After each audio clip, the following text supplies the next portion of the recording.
Greetings, cinephiles. Are you looking for a movie analysis podcast that stands above the rest? Then look no further than Collateral Cinema, the only movie podcast that matters. We analyze good movies, we analyze bad movies, and yes, we also analyze the in-betweens of the world of cinema. So if you like what you hear, find us on Facebook, Instagram, and Twitter. And listen to us on Apple Podcasts, Spotify, Google Podcasts, and wherever you get your podcasts. And yes, my friends, we are 420 friendly. So when you listen to us, smoke it if you've got it. And now, here's a new episode of Collateral Gaming. The show starts right now. I'm Ashley Chancellor. And I'm Ian Wilson. And this is Collateral Gaming.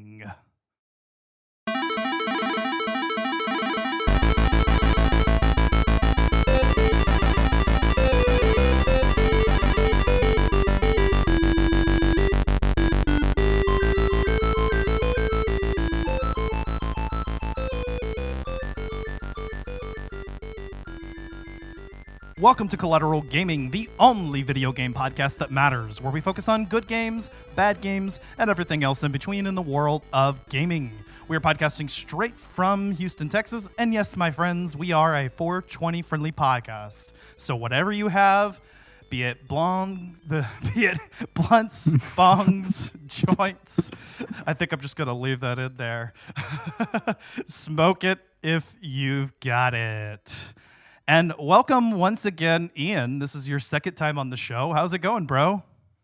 It's good, man. Just been working my butt off and playing games in between. We discussed. I've been playing a lot of Star Citizen lately. That's been going good. But, it's nice to take a break every once in a while and pick up another game. Or even in today's case, old games that are back. Yeah, no kidding. So, this was a shadow drop. And they literally released the game, 24 hours after officially announcing it?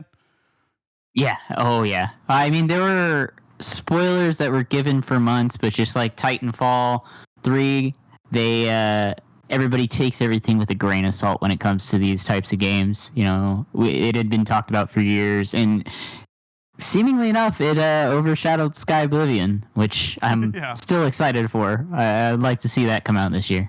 Yeah, and I heard that the devs actually sent the mod team copies of Oblivion Remastered. Yes, they did confirm that on their social media. Yeah, that's pretty cool and really awesome. I also heard that they invited them over to discuss the game prior to its release. Now, that I don't think they just touched on, but that was a lot of the word amongst the socials. Wow, that's pretty awesome. I mean, and I could see why they'd want to talk to them, let's borrow some ideas. I mean, obviously, when we're approaching this title from a modern context, it's what can we do with what we've learned since Skyrim? And who better to talk to than the team that's modding Oblivion into Skyrim, right? Oh, yeah. So it's very interesting. Yeah, that is really interesting. And hey, Bethesda released another Elder Scrolls game that wasn't fucking Skyrim again. We're making Oblivion games now. Yeah, just wait. We're going to get the Switch 2 edition, and then we're going to get the PS6 and the next Xbox edition, and then... Yeah, when's Elder Scrolls 6 coming out again? 9/11 2 will happen before Elder Scrolls 6. Dang, that's stone cold. But all right, Ian, why don't you go ahead and tell us about your experience with the original Oblivion and what you think so far of the Oblivion remaster? So, starting with the original Oblivion, I picked that up when it first released. Back in the PS3 days, me and my brother would fight over the PS3 just to continue playing it. It was a lot of fun right off the bat. Of course, with every Elder Scrolls game, buggy out of the gate. You would not believe. Of course, we also experienced the deadly first drop of paid DLC that anybody's ever experienced. So it was nice kind of seeing some of that come full circle with this game. I remember playing that game probably close to 1,000 hours to the point that my save got buggy and had to restart it when they released the Knights of the Nine and then in Shivering Isles expansions. Had have a whole new save file and delete my old one because it got corrupted from the amount of data on it. In contrast to both, I would say it's interesting seeing the game basically rebuilt under Unreal Engine. A lot of the animations were a lot to get used to, especially after purchased the original Oblivion on Steam and having replayed that with mods over the years. It was a very interesting experience to say the least at the moment. I will say a lot of the same bugs that you saw in the original Oblivion, some of them kind of transferred over. Yeah. So a lot of the ragdolling effects and whatnot got a little funny. I would say I did like a lot of the voice remasters on some of the characters, having them kind of not seem like a robotic sense at times. Yeah. Seeing Uriel Septim's face for the first time in the remaster, then I paused the game for about 5 minutes and just stared at it and was like, "You're as beautiful as the day I lost you." Oh man, yeah. I've had a lot of fun. Actually, the weekend it came out, I basically pushed through the main story expansion, which surprisingly, if you pay attention to the Steam achievements, not a lot of people have completed the main story. A lot of my friend achievements or the achievements that I'm seeing are people who have gone through the guilds, and I have yet to do that yet, but I've definitely pushed through the main story, pushed through the Knights of the Nine DLC, and now I'm kind of slowly chugging my way through the Shivering Isles, but I'm not trying to get too burnt out on it. I'm trying to savor it at this point, because the Shivering Isles was the one expansion that when I got on PC, I said, screw everything else. Let me go do that one first, because that's the most fun. I like the wackiness of Sheogorath and all the other characters in there, especially stealing the guard's armor. I mean, come on, bro. Like, the guard. The big question that I ask everybody is, mania or dementia? That's because I'll judge you on that. I'll judge you on that hardcore, because dementia's cool and all, but mania is just so much more fun. I like how unvibrant it can be at sometimes, and a lot of the characters' designs when you go in through there. Of course, at the end of the day, it doesn't exactly matter too much because you're getting the same taste of the game regardless. But it's been pretty cool. I've spent more time flying around the map and trying to explore everything. Mm-hmm. I will say the biggest difference that I've noticed with going into UE5 is I'm a big fuck around and see what's happening type of person. So even after I completed the story, I would restart and play through with like using console commands, see how things work. Some of the console commands on PC have transferred over, but a lot of them are a little bit different, so you can't just, teleport around. I believe the console command for that has changed just a little bit. Now we get to the bug end of it. The most notorious bug that I have encountered so far is the notorious bug when you complete the main story quest. I won't spoil too much to that. I will say keep yourselves a save handy nearby the end, because it took me a little while to get past that part. But it's definitely fun. Cannot stress enough how having patience, even for this remaster, is very important at times. It is the same game at the end of the day. They just ported it all, which, depending on the type of gamer you are, you could say that's lazy. You could say that's pretty interesting.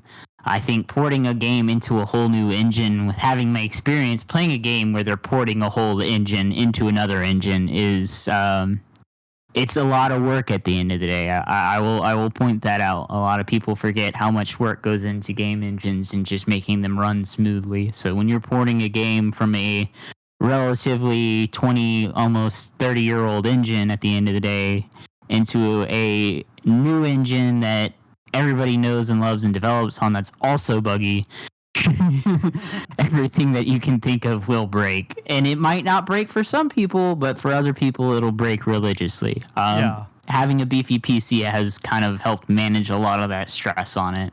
I imagine so. But yeah, bottom line, the graphics look amazing, especially on I play on an ultra wide, so the ultra wide support for me on a lot of this stuff is a game breaker. I know on Skyrim there was no ultra wide support. On the original Oblivion, there was some ultra wide support to a point, but you had to mod it to get it above 60 FPS. Whereas this one supports on my display, it supports 120 FPS. Nice. Well, you can go up to a limited, but and ray tracing. Oh man. My TV supports 120 hertz, but I don't think I'm getting more than 60 frames on Xbox Series X. It definitely doesn't feel like that, but yeah, I mean, from what I understand, this was intended to be a very faithful recreation, with just an overhaul of the graphics and the UI and the controls and whatnot. Sometimes it's a little bit jarring seeing like such high fidelity textures, but behaving in these like erratic ways that like you know that you're playing a more dated game. Oh yeah, it's almost like if you're playing a modded version of it. To be honest, at the end of the day, I will say it doesn't take away from the charm. Not paying for the horse DLC definitely. The fucking horse armor, right? But yeah, that's what I heard, is that the devs approached this to be as faithful a recreation as possible. Like you mentioned, they left a lot of the bugs in, probably introduced a lot of bugs along the way just during the porting process. And it's just like, hey, that is part of the Bethesda charm, and we're here for it.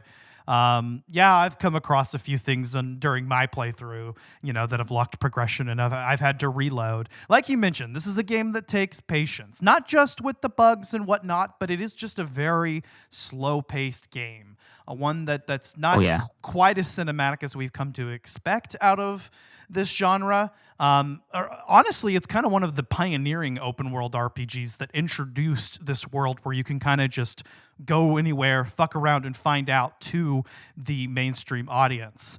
And once you get past the prologue section, it throws you immediately into the open world. It takes a far less amount of time to get there than Skyrim. And my experience with Oblivion, by the way, is not a lot. I owned the game on Xbox 360. I think my brother played it more than I did. I think I just got through the prologue, and I don't think I really ever touched it again after that. Maybe I was just, I'd already played Skyrim, and this felt a little bit more dated, so it just didn't hook me in. But that being said, I didn't really play a bunch of Skyrim back in the day either. I think I was just overwhelmed by how much was available to do. And in today's world, open world action RPGs are kind of a standard, so we're a little bit more used to it. But coming into it now with the remaster, I've definitely been enjoying it a lot. Just being able to just kind of throw myself into this world and figure out what I want to do. The game pretty much almost throws you towards Kvatch right away. And I've heard that that's best to do before, the level scaling makes that too difficult. I learned that in the original Oblivion. I leveled myself quite a bit in one of my replay throughs, and I found out the hard way that if you level yourself up, I believe it's above like level 15 or more, Kvatch gets very, very testy, and it takes a lot of patience to get through that and a lot of planning. 15 or above, definitely keep your restoration spells up and keep your potions handy, because that place will eat you alive.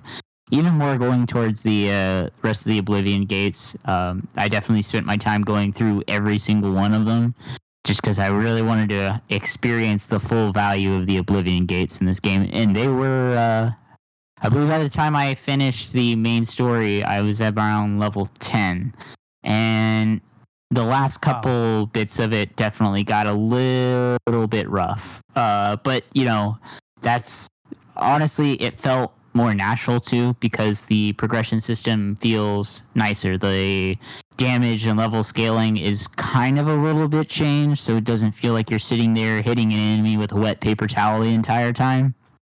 But yeah, no, they really did a good job on making some needed changes to the game. Now, items level scaling, that could have used some more work, but I can't tell why they decided to do this, or what was the timeline for them pushing the remaster on this out at the time that they did.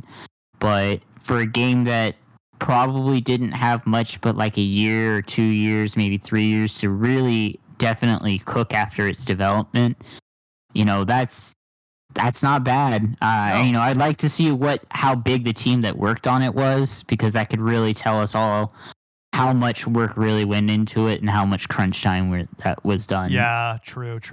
And it feels like this was kind of something just to sort of hold us by before Elder Scrolls 6, which we have very, very little information on.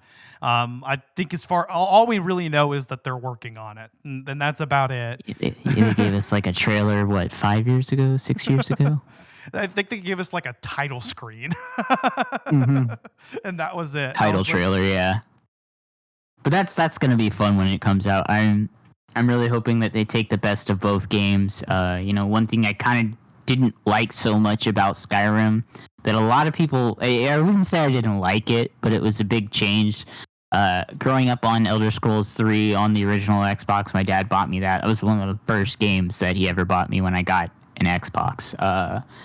I liked the class system.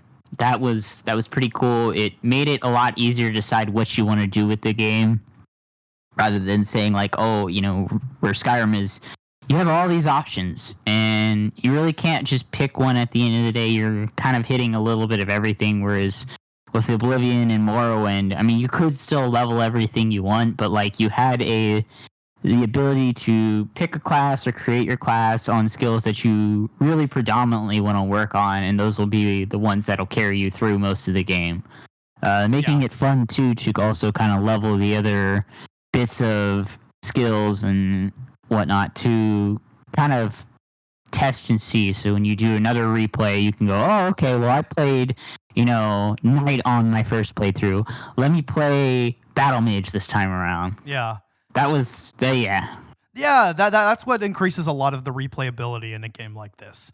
And with a lot of open world games, replayability is kind of almost translated into like just how much there is to do in the world. But Oblivion is one of those games that still carries that feeling of actual replayability. Like, let me replay through the same open world with a different build. Now, me, on my first playthrough of any game like this, I'm always going to go for like a pure mage build, because that's what I like. So that's what I'm going for right now.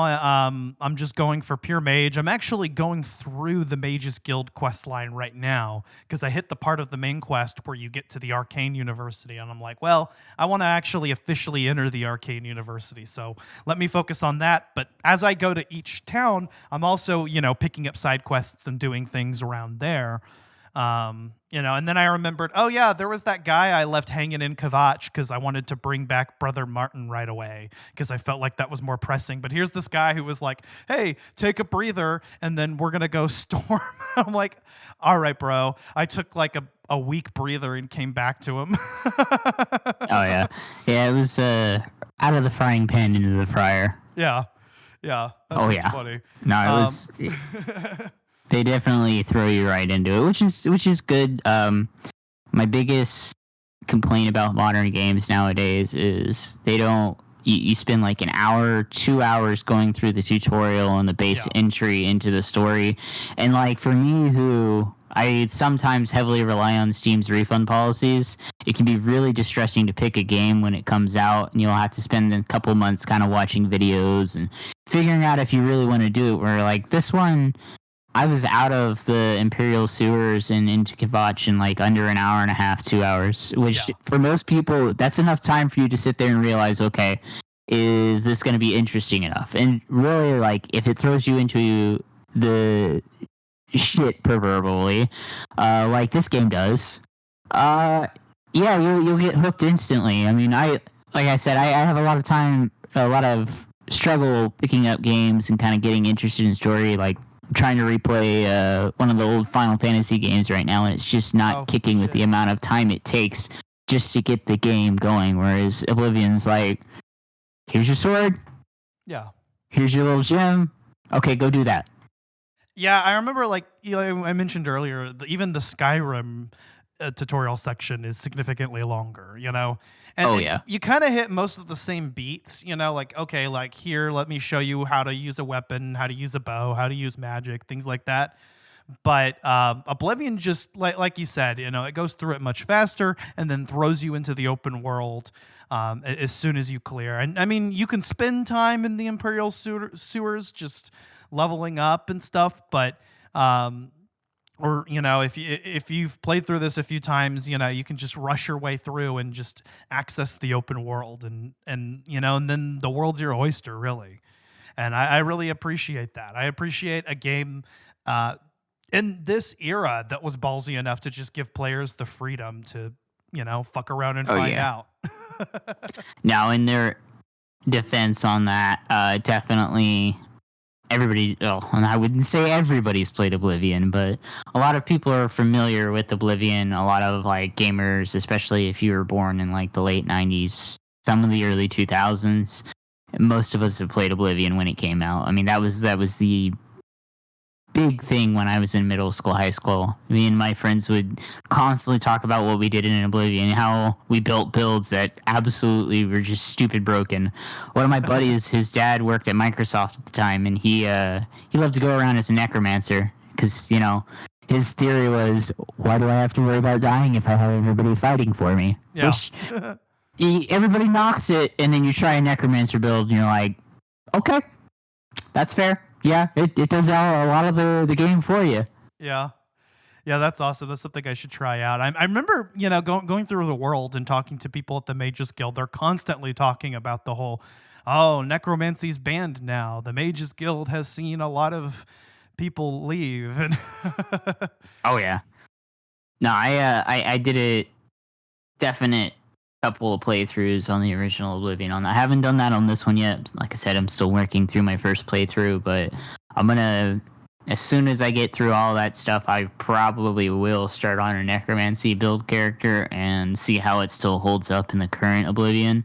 It's if it's still broken, man, that's gonna be a fun playthrough. Plus, I do like the effects. I chose a Imperial on my first run through, and one of my class skills that I ended up with was the summon skeleton, and I will say he has come in clutch a few times, just kind of helping me out with the amount of enemies that show up. You're in Cyrodiil, man. Yeah. Yeah, that's a nice skill to have, because it's just like a little friend you can summon real quick. Doesn't cost a lot of magicka, and it'll help your way through a fight. For instance, like I said, I'm a pure mage build, right? So like I'm watching my magicka, and now it's like, okay, so I can throw a fireball at this guy, 2 or 3 times and maybe miss and lose this magicka, or I can just summon one skeleton to fight with me, and there's just kind of like a strategy involved with that. Yep. No, I mean, it came in more clutch with the Knights of the Nine expansion because there's a lot of ghost fighting, especially in some of the later areas in the expansion. I did not feel it helped a lot with Shivering Isles so far, but Shivering Isles has always been that one-off expansion that kind of makes you have to think about what your next move is, especially if you take it later in the game. But man, I do enjoy the revamp on some of the Daedric weapons. I feel like they look a lot cooler and a little bit more unique, and they still operate the same for the most part, but it just feels like, I'm carrying a very, very mean weapon with me that's definitely been touched by somebody bad. So it's been a lot of fun to kind of mess with those. I can't wait to get more of them. Fuck yeah. Oh yeah, and then the Knights of the Nine armor looks absolutely glorious in the current standard. I mean, it always looked good in the previous game, but the graphics update just make it look so much more cool. I do like the architecture too on a lot of the areas being updated. They feel more. There's one thing I kind of loved about Skyrim for a while is you go into, dungeons or even like crypts and stuff, and you really feel like you're in a crypt or a dungeon at times, whereas the original Oblivion, everything did look a little bland, but that, it's like a dated game at that point. Mm-hmm. Yeah, I mean, I feel like they're able to do so much more, and the textures are higher fidelity, and you have more room to store more things and just make everything feel a little less samey. One minor complaint I've seen, one of the only I've seen about the remaster though, is the loss of color. Because Oblivion came out during a time where everything was sort of just brown and samey, and Oblivion kind of stood out because it had such vibrant colors and greens, and it looks like the remaster has actually kind of recolorized that, and it looks a little bit closer to, well, just what most games look like. I mean, I don't mind it too much. I still think it looks good, but looking at the difference between the two, I can see why people might prefer, the vibrancy of it. Yeah, after the first couple hours, I actually went to Nexus and downloaded a mod pack to change the ENB on it, which it does look a little bit better. I will say that. Having the colors back, that's, I mean, ADHD, man. Shiny thing. I like the shiny thing. And that's what's so nice about, the amount of mod support that's available for this game, And as we mentioned earlier, the developers even worked with modders in order to develop this. So, I mean, of course, this game is going to work well with mods. And I kind of envy you PC players on this, because there's just so much more fun you can have with the game that already has kind of that sandbox nature.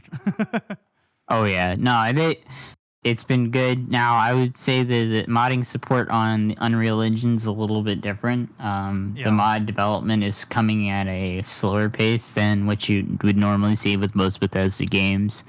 So you're seeing a lot of basic mods right now, mods that mod your carry away, mods that really, like I said earlier, mod the game's appearance, but there's a whole shindig right now going on in the mod community over trying to get a mod that actually brings more stability to the game for lower end systems. Like, I run a 13900K with DDR5 and a 4080, so it's not the top system that you can get right now, but it's a pretty up there beefy system in terms, and like you said, you have a 120 FPS TV, and you can barely hit 60. Yeah, mine doesn't stay at 120 for me. It definitely has its issues with chugging, but that's just, I like to say that's a quirk of Unreal Engine at the end of the day. It's both a great engine, but it is a very massively unstable engine if you do not take the time to cook on it. Yeah. Yeah, and I imagine that the development time on this was shorter than, what you would spend on a modern, well, obviously more than a regular modern release, but given the way that this was just kind of shadow dropped, I imagine that there was a little bit of a rush development here. And I mean, for what it's worth, the game looks polished, but yeah, as you start getting into it, the cracks start to show, and you're like, okay. And it does get a little bit annoying when you have to reload the game because the frame rate just dropped to like 10 during a conversation. Oh, yeah. Yeah, I will say the one caveat that the re-release will have is this is a new modern era game release. So even though it is a remaster and even though it was a shadow drop, we're rolling into the start of month 2 that this game has been out. And I definitely see the team that's working on it possibly doing some patches here and there. That is one thing that we've seen Bethesda really kind of try and work on more. Yeah. I think when they released the latest Skyrim revision, they actually added patches for everybody on it occasionally just to kind of clean up a lot of the stuff that they didn't really get a chance to clean up in the original Skyrim release all those years ago. Consoles support patching in a much neater sense now, so it's a lot easier to develop patches across the board for everybody. Yeah. So that's one thing I'm curious to see what they patch and if they patch it. One of the biggest things that I've seen is the good old duplication glitch is back. And I remember back in the day, that actually was one of the few things that they delivered a patch for in Oblivion, almost like within a month or two. And granted, it's a single-player game at the end of the day, so it depends on your perspective. There's a lot of people who want realism in their game, which realism in a magical world RPG, I don't know what realism is at the end of the day in that, but I can see how at times, a duplication glitch can be a little bit worrisome for some people or break the immersion of it. But all I say to people who are worried about that is just don't duplicate. Don't duplicate. Yeah, exactly. That's what I would say as well, And honestly, actually, that's something I hadn't thought about doing because I'm kind of just playing the game as is and I'm not looking up ways to glitch. Yeah. But actually, I might take advantage of that because what I'm finding is that I never have enough gold for anything that I need. Oh, yeah. And it's like I'm a mage, but like I still haven't been able to find a staff, you know, and I'm like, you know, and it just or even just purchasing all the spells that I want, you know. So yeah, maybe I might start actually taking advantage of some of that stuff just to fast track and not have to spend so much time just trying to collect stuff. Yeah, I on PC I've done the add gold console command quite a few times just to add little bits of hearing gold just when I'm like just barely below the limit, you know, like 300, 400 gold, and it's like Yeah. whatever, you know, let me just do this real quick. I'll buy this item and then I'll just go back to doing my game. It's very hard to not get carried away with stuff like that, you know. But that is a like a nice end of being on the PC versus the console, because you guys definitely don't have console commands. I'm really hoping at some point they pull a Skyrim and give you guys access to mods. But as far as I've seen, they're not working towards it right this moment. Definitely something they said are on the plate. From what I heard, there's not like official mod support at the moment. No. I'm sure, knowing Bethesda, and I hate to say this, Bethesda, but money is money, right? You know? It's not hard to open up a mod. They did it with Skyrim. They did it with Fallout. You know, it just takes time, and they give you official mod support, and you'll see mods get ported over, like the cheat book from Skyrim, or even like the terminal from Fallout 4. You'll see a lot of that stuff, or even like community favorited mods. Like, you know, there's one that's being passed around right now. I haven't gotten it to work, but there's one that kind of changes the item leveling for a lot of weapons. So, you know, you can only get certain weapons at certain levels, kind of like in Skyrim, where it makes it a little bit more fluid in the way that you can progress through the game. But man, I don't care. I'm going to go out and find myself the strongest weapon early on in the game and kind of breeze through everything. Yeah, that's what's fun about it, is like once you know the game and you know where everything is at, I mean, you can just go ham. And now we're in the age of the internet. I mean, the internet was around when Oblivion first came out, but now it's even bigger. And so it's so easy to just know everywhere to go and everything to do, that I think that this game is even going to appeal to modern gamers that haven't played the original Oblivion, you know, like our Gen Zers, you know, like, because it is going to feel a little bit dated, but the fact that there's so much information available about the game, and pretty much anything you can find about the original game is going to pertain to the remaster as well. I was born 87 years ago. But for all these years, I've never been the ruler of my own dreams. This is the 27th of last seed, the year of Akatosh 433. These are the closing days of the Third Era, and the final hours of my life.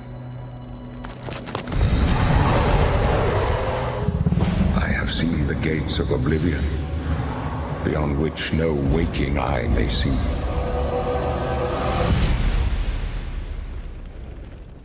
This is only the beginning. Worse is yet to come. Looks clear. A trap! The time of cleansing draws nigh. Who now will save us from the coming darkness?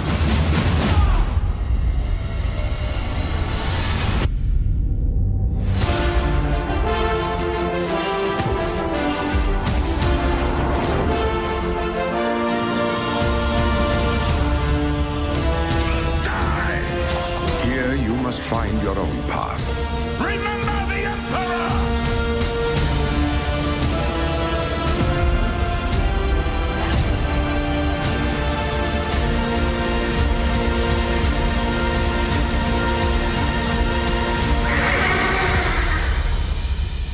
Find him and close shut the jaws of Oblivion.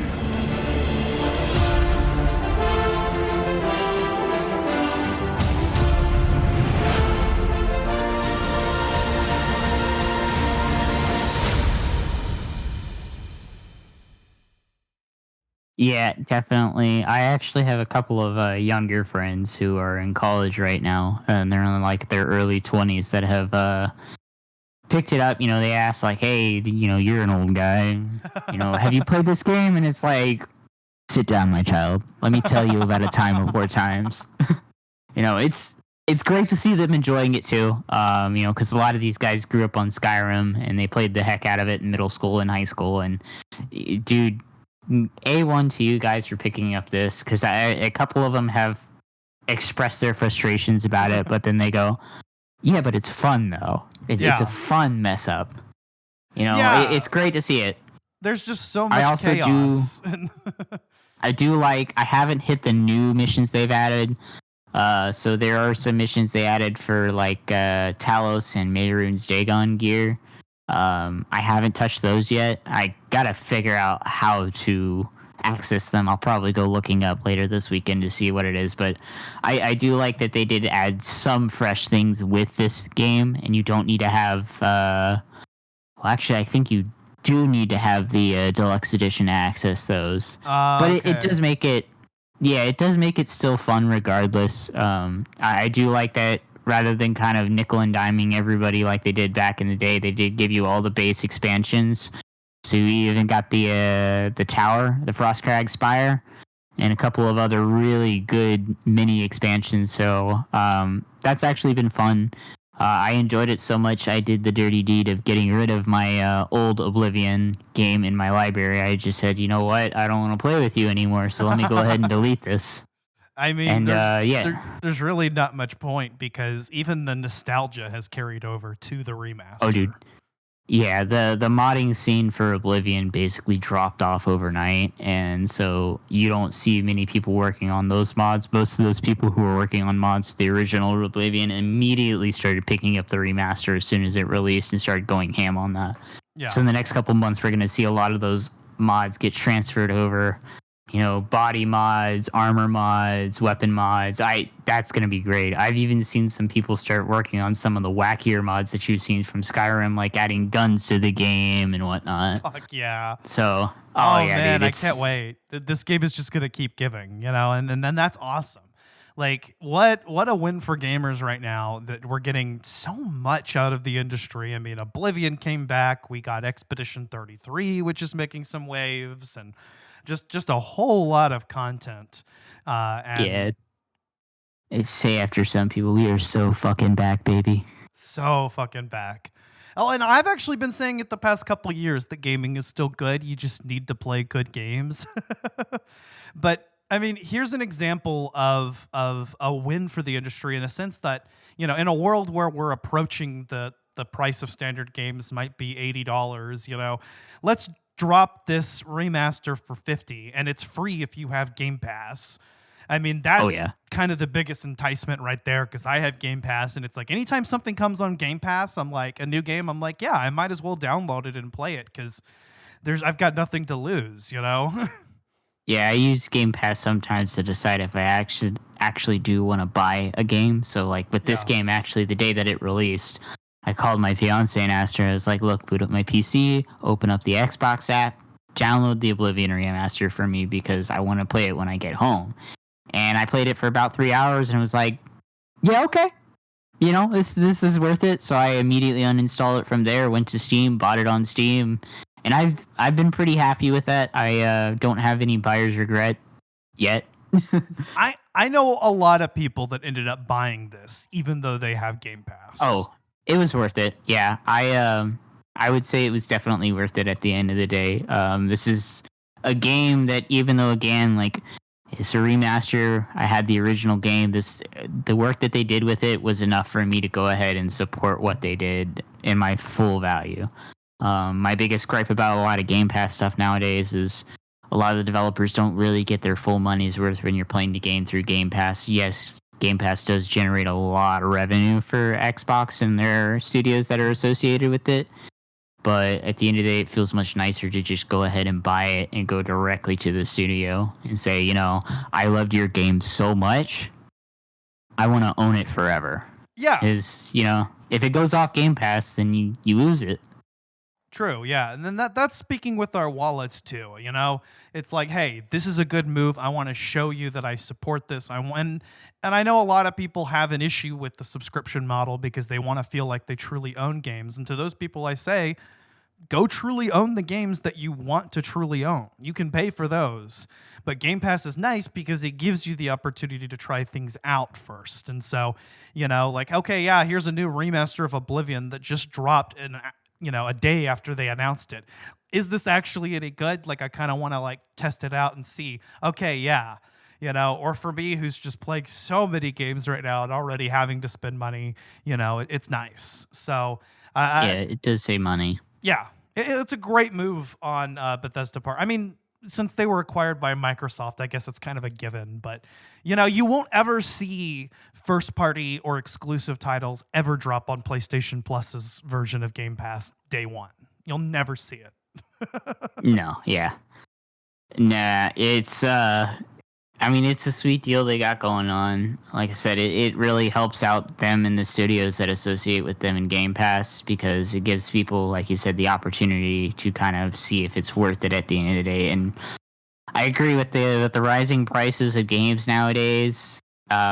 It's very hard to sit there and decide if a game is worth it. And, you know, like I know a lot of people who will wait months and watch streamers play games and watch YouTube videos before they finally ultimately decide to buy the game. I have a few games that I was like that about this past year, you know, but it's refreshing to see. I know a lot of people hate on it, but it is refreshing to see in this day and age. And again, like you said, to people who have an issue with non-ownership or even digital ownership, I mean, just buy the games that you like at the end of the day, you know? Or put on your Jolly Roger. Yeah. And yeah, I mean, this is by putting a game like Oblivion Remastered on here too, you know, it actually incentivizes people to pay for the game or at least, you know, for them to get the royalties through services like Game Pass because, you know, rather than, like you said, having to pirate it. So, and I mean, for me, I always prefer to play a game officially if the option is available. If there's a legal option to play it, I'm always going to pick that unless it's just, you know, terrible. Oh, yeah. Yeah, I wish they would put the Transformers games on Game Pass. That would be great. Dude, yeah. Dude, yeah, it's cool. But no, I think they did a good job with this one, especially just with how they dropped it. I think also putting it on Game Pass was the best thing. There's a lot of games that overshadow other games these days, so it was nice to give them have a chance to kind of test the waters and see, okay, are people still interested in Elder Scrolls games right now? Because I definitely hear the constant jokes of people saying, oh, another Skyrim remaster, oh, another Skyrim remaster, oh, another Skyrim remaster. Todd Howard, what the heck? Todd Howard was like, you know what? Nah, we're doing Oblivion now. It's like that meme where it's the guys on the conveyor belt and it's just like a bunch of Skyrims and then it's like, yes, oh, I guess we're making Oblivion now. Yeah, we'll see how many versions of Oblivion we get, but I kind of hope this one will hold us over until we get more concrete information on ES6 because just like with Skyrim, I mean, I know a lot of people have that idea of don't pre-order games, you know, but I'm pretty being on PC, I'm a faithful to Bethesda games. I know what I'm getting myself into. I knew what I was getting myself into when Oblivion came out. I knew what I was getting myself into when Skyrim came out, when the 4 editions of Skyrim that I bought came out. And again, with this one, you know, a lot of people said, oh, well, you know, wait to buy it. No, buy it. Don't give a care. Buy it. I promise you. If you don't like it at first, be like the cracker bird, all right? Take a bite out of it, and I promise you, you're going to enjoy it. You're going to be like, okay, I want to go play this. And the big thing, like we talked about, it's a little bit of a more solid, steady pace game. So even if you don't want to sit down and binge it, it's a nice game when you want to take a break from other games. Like if you're into finals or COD or other games like that, it's nice to sit down and have a game where you don't have to talk to people. Yes. You don't have to worry about being meta. You know, you can go and quick save, get yourself killed. You know, NPC talks in some way to you that you don't like? Oh, let me hit the quick save button real quick. All right, you're dead. Yeah. What's really nice about this game is that you can play it in bite-sized chunks. You can kind of just go in, do a few quests, come out, and that's what I really appreciate about it. That's something I said about Assassin's Creed Shadows in the last episode as well. Is that it's a game that you can throw hours into, or just play it in little chunks. And yeah, I really appreciate that about Oblivion. And I appreciate that it's a 20-year-old game that's able to share a space with titles like Clair Obscure Expedition 33. In fact, people were worried that Expedition 33 was going to be overshadowed by the Oblivion remaster. But it turns out that we're able to have both, and people are still talking about both. Oh, yeah. No, yeah, my brother's been playing through Clair Obscure left and right, and he's... So man, good. he won't. Yeah, he loves the crap out of it, man. But yeah, no, I didn't have any doubt. They're very, they were close in time, but a lot of people got to remember they're very different games at the end of the day. It's not like they're trying to release it over an absolute quadruple A title like GTA 6. Now, if that was releasing next to this game, it might be in a little bit of trouble, but. That was pretty good timing on their part. They didn't see any major titles coming out, and they knew that the titles that were coming out in the meantime around it weren't going to be too much of a competitive difference for Oblivion Remastered to hit. So that was a very well played game scenario, and the best part is it was released on my birthday, so that was the easiest purchase of my life. Yeah, man, that's fucking awesome. Yeah, oh dude, yeah, it was funny, absolutely. I liked it. It's a solid 9 out of 10. Of course, gotta give it a 9 because it is Oblivion. Like I said, there's still some bugs here and there, but I definitely would recommend it to anybody as far as time goes on. It's a good way to get into the series. Fucking A, bro. Yeah, I mean, I guess as for my final thoughts, as somebody who barely touched Oblivion back in the day, I am finding myself lost in this world. I'm really enjoying it. I mean, obviously, it's going to draw some comparisons to Skyrim. You're going to notice some things like, okay, I remember I could do this in Skyrim, but I can't do this here. You can only wield one weapon at a time and things like that. But even so, what they've managed to do is to take this experience and translate it into a modern context. And what I really appreciated about it, too, is that from what little I played of Oblivion back in the day, I honestly felt like I was playing the same game. Now, when you compare the two side by side, you're going to see how much the graphics have been overhauled. I mean, again, looking at Uriel Septim's face, but it manages to feel like the original thing, and kind of and I can imagine people, are kind of like that Ratatouille meme where, they're taking a bite and then it just brings them back to their childhood, right? Absolutely. I had a few moments like that. Yeah, the nostalgia is real, and as far as people hating on getting sold their nostalgia, I think that this was a drop that really sold it very well.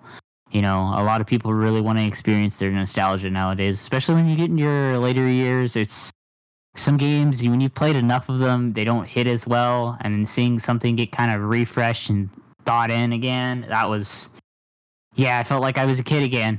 Definitely. Nice. Now tell me about lockpicking. Oh, man.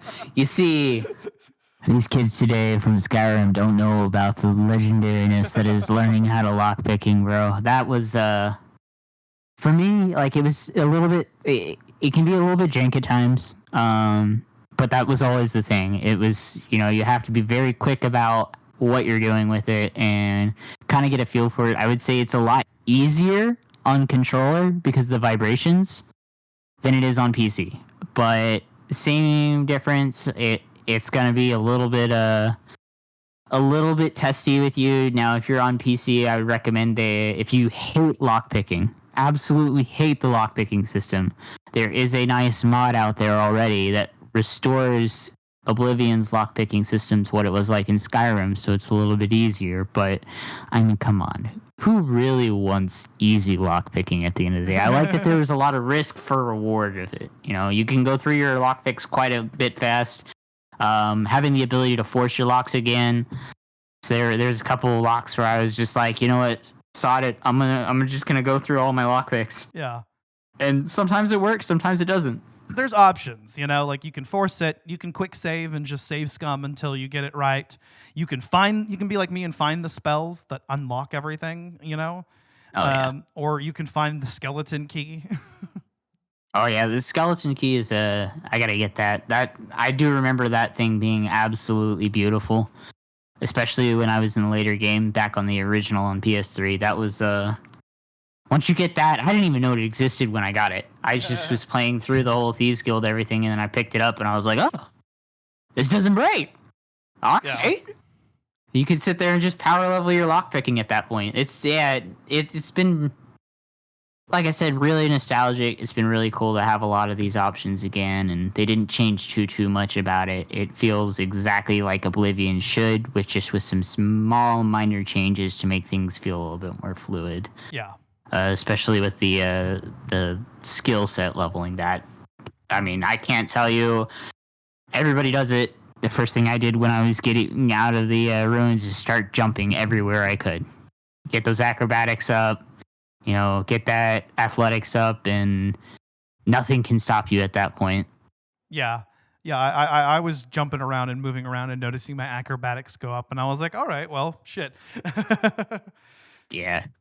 I will say, while we're on other things, the one thing I did kind of like, especially with the Uriel Septim stuff, is the character creator, man. That was a big change. I noticed they used a lot of the same character creator bits that they used in Avowed, which I didn't play Avowed, but one of the funniest things I've seen out of Avowed was the character creation monstrosities people came up with. That was absolutely wild. I played a little bit of Avowed, but I really didn't fuck with the character creator too much. I'm kind of just like, I just make like a hot girl, and I'm like, okay, yeah, she's hot enough. That's fair. Yeah, no, 100%. I get what you mean. I did that for a little bit, and then when I restarted it on Steam, I made myself a normal guy character. But it's nice that they kind of, gave you a little bit further options on it. And especially since the characters look a lot more better in terms of graphic fidelity. The one thing I did like that in the character creator, they still kind of made your characters feel like they were in the Oblivion world. So you couldn't create the same characters that you would see in modded Skyrim. You can't create super hot, characters that look like they came out of a AAA movie or even like an anime. So that was nice. I created a character that definitely looked like he had been living in the dungeons for a while. As much as I tried to make him look as normal as possible, it was just like, yeah, you definitely live in a medieval setting, bro. Sorry. No, I mean, that's realistic. I mean, do they even actually go back and explain how the fuck your character gets in that cell? Because I haven't got the explanation on that. I've known nothing about my character. Just is my character even aware of why they're in a cell? No, as far as I know, you're there. They never really, in my experience, there was never really a reason why you were there, which is kind of one of the nice little quirks about Oblivion. Is it's an RPG at the end of the day. Yeah. You tell yourself why you're there. If you can't, there was always like mods in the other games that would let you kind of pick a alternative start of sorts, and I'm sure that's on its way in for the Oblivion remaster. But that's one thing I do like about the vanilla playthrough is, okay, same thing like Skyrim. All right, well, you were crossing into the border. Why were you crossing into the border? Right. That's for you to figure out, But yeah, no, Oblivion, I just tell myself somebody looked at me wrong and I bitch slapped him across the face, and that's why I'm in the cell. Yeah, exactly. Whoops. There's kind of that like role playing aspect, and I mean, you can approach the game that way. I even kind of try to role play, at least in the sense of like, let's make everything make sense. I'm not just gonna zip around the map. Like I'm gonna walk around. Okay, yeah, it's gonna suck to have to ride my horse all the way through this rather than just teleport to the next city. But you know what? This makes a little bit more sense lore-wise for me to do it this way rather than have to backtrack from this point, and then it lets me explore the world and unlock things. So, yeah. I will say it was a little bit fun to the fact because in the original Oblivion you could immediately start, fast traveling to all the cities out of the back. Whereas with Skyrim you had to kind of like go to the city first, then you could unlock it. And that, it was good for immersion, but at the same time, let's say you're on your 5th, 6th playthrough, it's like, okay, just let me go. Let me go there. I don't care. If there's a New Game Plus, I feel like they should just have you be able to fast travel anywhere on New Game Plus. That would make sense. Absolutely. I do agree with that. I mean, there's plenty of like ways that you can mod in the map or, set the map to where I think there is a console command in all the games usually where it will unlock all the map markers for you. But the part of the fun is finding all the hidden markers that aren't there yet. That's for me. I love the exploration of it. There's a place that I was doing through the main quest that I found, and then I went through towards the end of the quest for Knights of the Nine, and I had already unlocked that location. So it was like, oh, okay, well, let me just fast travel there real quick and get this over with. And Oblivion does it well in the sense that, like, okay, yeah, the major cities you can teleport to, but anything along the way, you're gonna have to unlock. Yeah, that was nice. Very refreshing to be back into that standard, honestly. Yeah. But all right, we'll go ahead and wrap things up here. Ian, thank you so much for being on, man. This was a blast. No problem, Ashley. It was actually a lot of fun being on another podcast with you. I thank you for the invite today. Yeah, no problem, man. We'll have to do this again sometime. As for Collateral Gaming, we did just get out our episode on Assassin's Creed Shadows, so go check that out. That was another game launch review. Very late, but we did get it out. Actually, it was a solo episode. Ian, you were going to be on that episode, but you had other games coming out, and then this dropped, and you were like, nope, I'm going to play Oblivion. And I was like, I get it. Yep. As soon as it released, I was like, let me just clear off my board and get everything away from there. Outside of my job, I don't have a lot of time lately to play games because I like I said, I also play Star Citizen, and I'm actually kind of a officer in that org. So they take up a lot of my time. I have to organize stuff and keep people going. I'm one of the main pilots in there, so I'm also training people how to fly in the game all the time. So there's not a lot of time for me to test a lot of other games, so I have to be very choosy about what I pick. And as soon as Oblivion Remastered kind of got like loosely announced about a week or two before it actually got released and announced, I was like, okay, I'm not buying anything else right now. That's $60 right there. And I'll probably go and watch your video or listen to the podcast on Assassin's Creed Shadows. I still want to play it, but I'll probably wait till it goes on sale just so because I like buying the complete editions for it with the season pass and whatnot. So I'll probably buy that later this summer. That is one of those games I think you could wait to go on sale. But as for what's coming next, I do want to do another game launch review this month. There's going to be a bunch because Doom: The Dark Ages is also coming out, and I want to cover that. But I did want to go ahead and quickly cover both Claire Obscure Expedition 33 and the 100-Line Last Defense Academy. It was kind of a double feature because both of those games came out on the same day, and they're both really, really good. But as for our regular content, last month should have been Bad Game April, so we're still kind of playing catch up. But very soon here we'll get out our episodes on Hong Kong 97 and Bubsy 3D. And then this month we're supposed to do Bushido Blade. So hopefully we can get all that out by the end of May. And then in June, the Switch 2 is coming out, and that's going to be our season finale. For where we stand right now, it looks like what we're going to do is part 1 is going to be a Mario Kart World game launch review, and then part 2 is just going to kind of mainly review the console and the larger lineup of games. Like we'll all just kind of like pick a few. And we did hear your thoughts about their Switch 2 deactivation rules. That does sound worrisome. Fortunately, I don't do anything with my Switch besides use it the way that was intended, so that shouldn't affect me. But that is worrying. It's another one of those things that's like, okay, it is worrying that some games are going to be $80 now, but here I am. I'm going to spend $80 on this game because it's fucking Mario Kart. I mean, Nintendo knows their clientele very well. They do. I will say that. I'm probably not going to be buying a Switch 2. I bought the Switch just before the Xenoblade Chronicles release. Everybody told me to hold off for a Switch 2, but yeah, seeing all the stuff that I've seen about it, I'm kind of glad I didn't. I might buy one secondhand later on, but regardless, it's a beautiful console. I can't wait to see, unlocked FPS, like 60 FPS games and whatnot. 120 That's gonna be amazing. There's a lot of things I've been critical about a Switch, which is why I waited to buy one until I actually had a game that I wanted. So I look forward to hearing about that.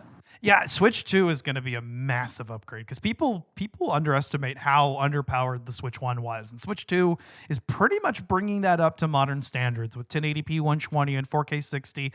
I think the console itself is worth the $450 they're asking for it. I don't have a problem with that.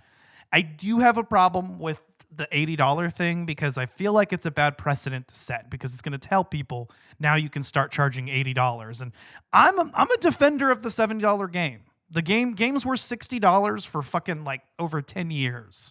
Okay, and games are so much more massive than they used to be. So I defended when they went to 70, but now just a few years later, we're going to start talking about 80.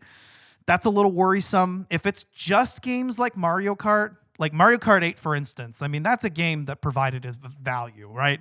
That would have been like $80 worth of value, honestly. So if Mario Kart World is like that, I'm fine. But the fact that it's even a precedent is worrying. I'll admit.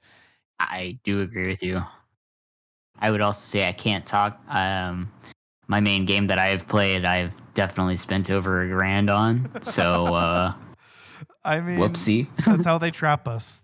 That's how they do it. But I mean, here I am. I pre-ordered my Switch. I don't think I ever said that on the podcast, but I did lock in my pre-order day one, showed up at the GameStop, before the mall even opened because I work in the mall and, stood in line. I was like number 4 in line and I got my pre-order locked in. So I'm happy about it. Ooh, I expect a party. Yeah. It's going to be fun, man. But all right, I guess that's it for now. Ian, did you have any links or socials that you wanted to drop or? Not right so much for me, but if you guys are ever interested in games like Star Citizen, if you're on PC, go ahead and give the org that I'm in. It's called Sante Interstellar Solutions, scsante.org, I believe. Let me pull it up real quick. scsante.org. We do play a lot of course, Star Citizens are a main thing, but we also play other games. So if you're into things like Arma, we also have console gaming nights. We're actually planning to do a Space Marine 2 12-man game night coming up here soon. So if you guys ever want to see what's going on, that would be a good place to check it out if you want to get into a PC community that's really great. Outside of that, yeah, I haven't been streaming much anymore. I'll probably pick that up later on this year again once things cool out with my job a bit. But nope. If you want to follow me, I'm on All American Text on Instagram. I post a lot of motorcycle content there, so just be. I promise no wheelies. But if you want to look at cool bikes and occasionally some cool PC stuff, because I do build PCs in my spare time. That would be a cool place to check it out. Ask me questions on anything. If you guys have any questions about PC games or anything like that, I am definitely the man. All right. Well, hell yeah, bro. Like I said, we'll have to do this again sometime. I'll definitely be hitting you up next season or, if anything comes out that, I think you'd be good for or something that you're interested in. And, we'll have to hang soon, man. Oh, dude, definitely.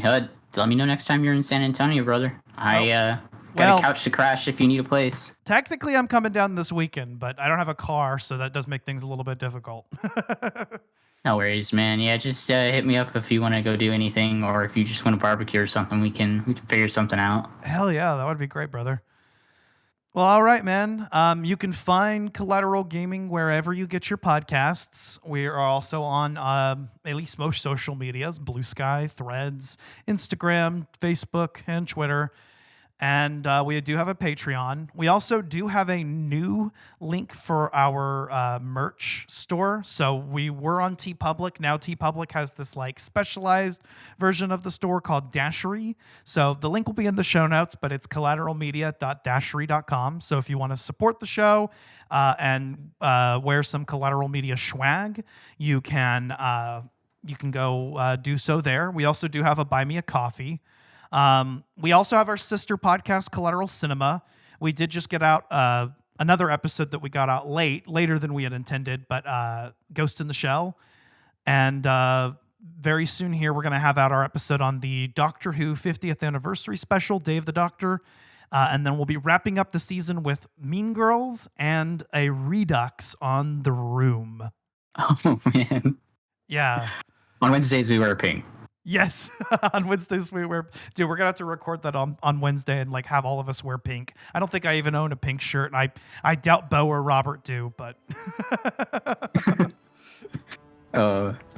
And we also do have a Let's Play series on both Collateral Gaming and Collateral Cinema YouTube channels. So if you want to come check out us play, right now the only series that we've really been doing consistently is Call of Duty Saturday. And even then, I'm only doing it every couple weeks or less. But we do have Phoenix Wright Wednesdays as well. We're going to try to bring that back. And very soon here, I'd like to start actually just recording any game that I am playing for the podcast or otherwise and upload that to YouTube. So if you want to go check out our Let's Play videos, they're on YouTube. And I think that's just about it as far as all of the links go. We'll have it all in the show notes as usual. But with all that being said, I've been Ashley Chancellor. And I'm Ian Wilson. This is Collateral Gaming, and we are out.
Collateral Gaming is a Collateral Media podcast. All music and game clips are owned by their respective creators and are used for educational purposes only. Please don't sue us. We're poor.